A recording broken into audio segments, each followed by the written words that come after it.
一个2岁的男孩每晚都会从噩梦中惊醒，尖叫着同一句话：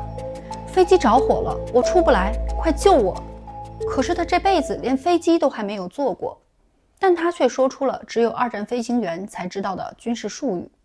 指出了只有军事档案里才有的航母名字。今天的这期视频，我将带你进入人类意识最诡异的边界——轮回转世。不管你信不信，看完本期视频，你对我是谁这个问题的理解绝对会被彻底刷新。让我们把时间拉回到1998年4月，在美国呢，有一个叫詹姆斯·莱宁格的小男孩出生了。他和所有的其他新生儿一样，并没有什么特别的，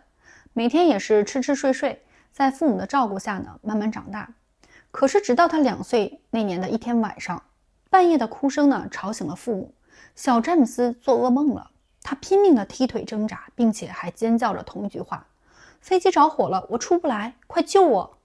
起初呢，父母只是觉得小詹姆斯可能是白天呢看了什么可怕的动画片，这才导致他晚上做噩梦，并没有在意。可是这件事情呢也持续了很久，一周呢会有3、4次，每一次呢都是同样的情景。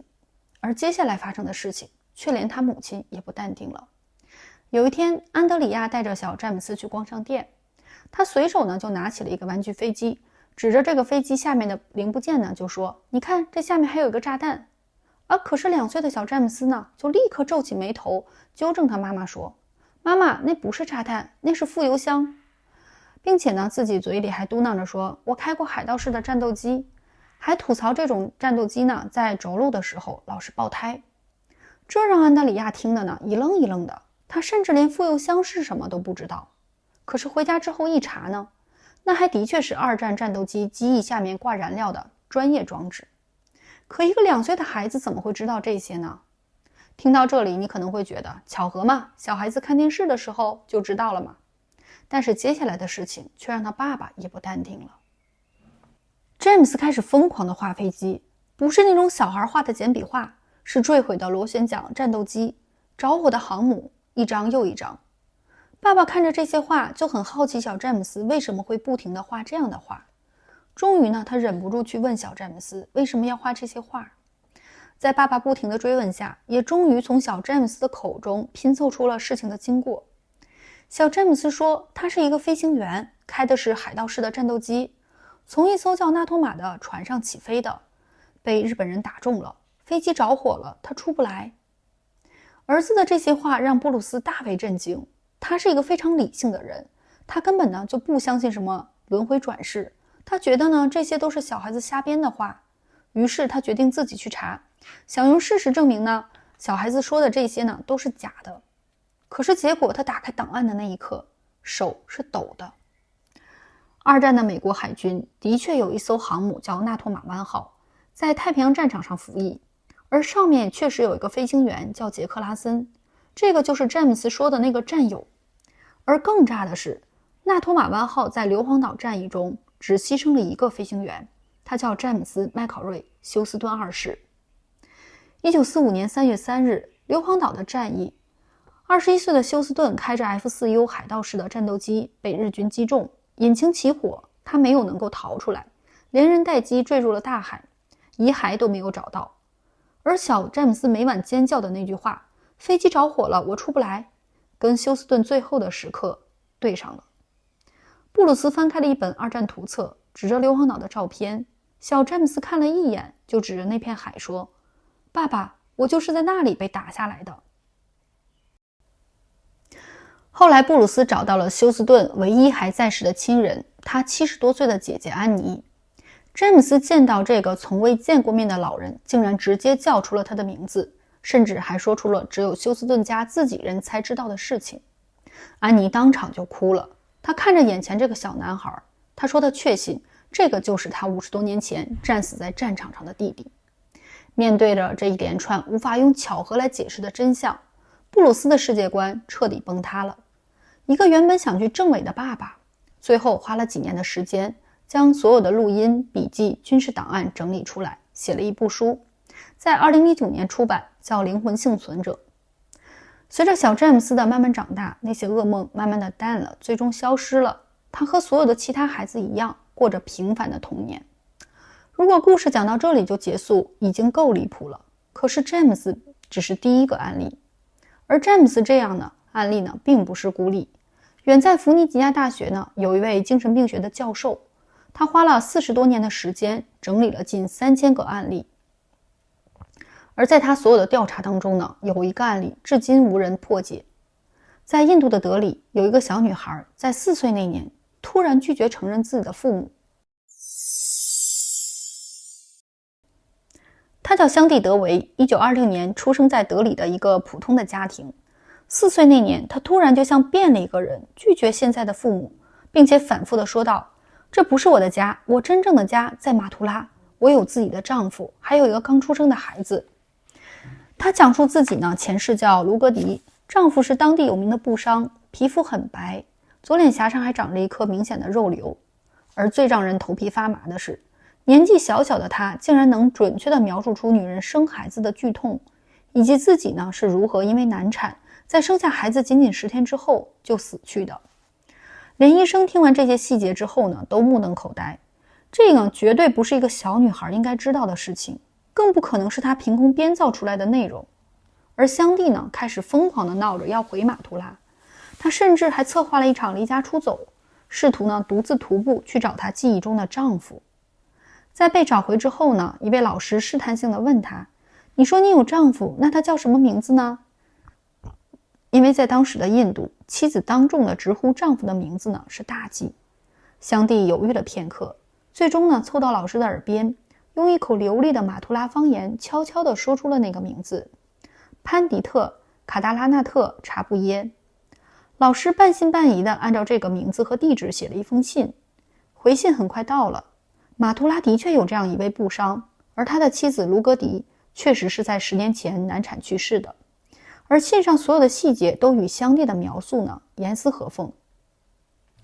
讲到这里，你可能会觉得也许就是巧合嘛，也许是有人暗中把这些信息告诉给了香蒂。可是接下来发生的事情却是连巧合都无法解释的。凯达拉纳特呢派了自己的表弟去试探香蒂，当这位亲戚站在香蒂面前的时候，香蒂呢一眼就看穿了他的伪装，冷冷地说道：“你不是我的丈夫，你是他的表弟。”并且还准确地指出了对方和凯达拉纳特家族的关系，吓得这位亲戚冷汗直流。随后呢，卡达拉纳特本人呢带着自己和卢格迪10岁的儿子来到了德里，但是为了测试香蒂，他混在人群当中，让亲戚冒充自己。可是香蒂呢穿过人群，径直地走向他，一把拉住他的手，哭喊着叫出了那个名字。随后呢，他又转身抱住了这个比自己还大1岁的前世的儿子，拿出了早已准备好的礼物，哭着说：“这是妈妈给你留的。”这件事情呢，迅速轰动了全印度，甚至惊动了国父甘地。1935年，甘地亲自任命了一个15人的调查委员会，带着9岁的香蒂呢，前往了马图拉实地验证。当火车缓缓驶入马图拉站的时候，香蒂看着窗外，用当地的方言精准地说：“看，德瓦卡神庙的门快要关了。”他对这座城市的熟悉程度就像从未离开过一样。而最震撼的一幕发生在他前世的家中，香蒂呢轻车熟路地穿过狭窄的巷道，径直走进了那栋老房子。最后呢，他指着后院一处被石板封死的地面，坚定地说：“我生前呢就把装钱的箱子埋在了这里。”众人合力搬开了石板，下面果然有一个空洞。虽然钱呢早已被前夫取出，但是藏钱的地点却分毫不差。调查委员会呢最终在报告中承认，现有的科学手段无法解释这一切。史蒂文森博士呢也曾多次深入调查此案，但始终未能发现任何造假的痕迹。随着香蒂长大成人，那些关于前世的记忆慢慢变得模糊，最终融入了平凡的后半生。而那个4岁女孩在德里街头用稚嫩的声音哭喊着要回马图拉找丈夫的画面，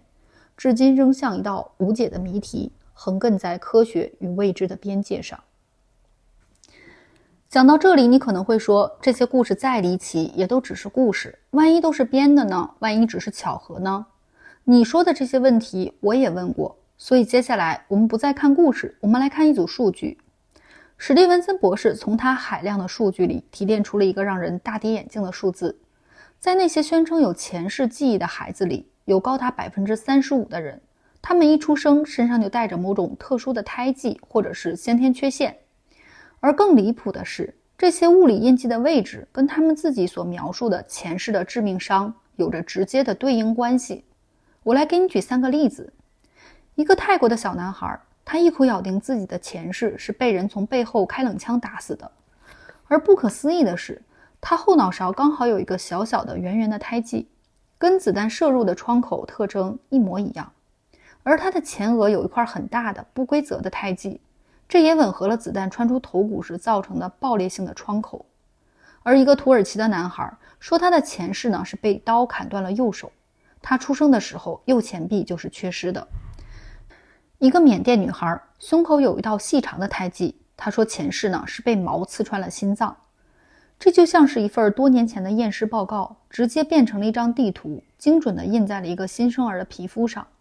而 35%， 这不是1-2个巧合就能解释的数字。当然了，探索未知绝对不能偏听偏信。面对同样的一手数据，主流科学界会轻易的买账吗？显然是不会的。我们现在看到的就是一场非常核心的交锋，一边是灵魂迁移的假说，另一边是心理学和生物学的严谨解释。先说说心理学的解释吧。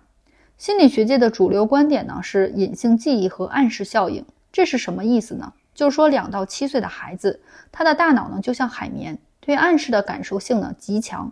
父母在不经意间聊到的话题，或者是电视上闪过的画面，大人的表情反应，都可能会被孩子的大脑加工成一段真实的记忆。他们不是在撒谎，他们是真的相信那些记忆是自己的。这在心理学上呢叫错误记忆综合症。1996年的布里奇·墨菲前世催眠案，成千上万的人呢就相信他找回了前世，但是后来呢却被证实，在很大程度上呢他是潜意识里读过的历史小说的一个投射。所以如果用心理学来解释这些孩子的前世记忆，可能呢就只是一种极其逼真的自我欺骗。但是心理学能解释记忆是从哪里来的，却解释不了另外的3件事情。第一呢，就是为什么这些孩子说出的细节呢，事后都被验证全部为真的。还有就是为什么他们身上的胎记和前世的致命伤的位置吻合率呢高达 35%。另外就是为什么有一些案例，孩子说出的信息呢连父母都不知道，那这个暗示又是从何而来的呢？然而还有一种很酷的理论叫基因记忆，也就是说这些孩子呢其实没有转世，他们只是碰巧提取到了祖先留在 DNA 里的遗传记忆片段。这个理论呢很新，目前的证据还很少，但是它至少提供了一个不需要灵魂就能解释的生物学路径。就在心理学和生物学争论不休的时候，前沿物理学呢突然推门进来了，他们提出了一个非常烧脑的新思路。